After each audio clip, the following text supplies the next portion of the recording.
or why he said this so many times. Though his media audience was probably the Americans at the time, aren't we all a part of another great kingdom, the God's kingdom? Aren't we all on the tipping point of the most greatest revival we have ever known in the Pentecostal movement? Are we on the verge of the most miraculous and unseen things we have ever experienced? So don't we need laborers in the field like never before? Laborers going in the field and harvesting all the souls out there.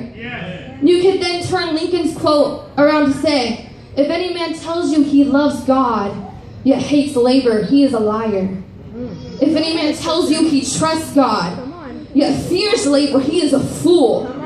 It's time to fall in love with labor. It's time to fall in love with the harvest. It's time to fall in love with souls going down to the pit of hell.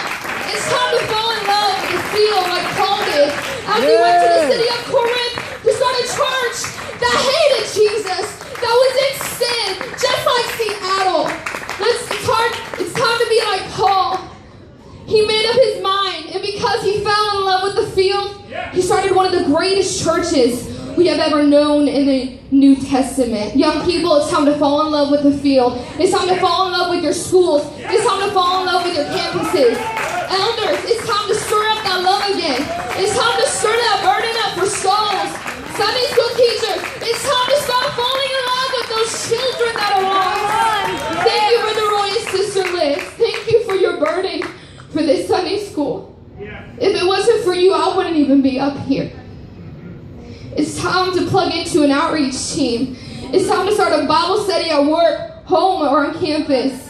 But it's not going to be fun. It's not.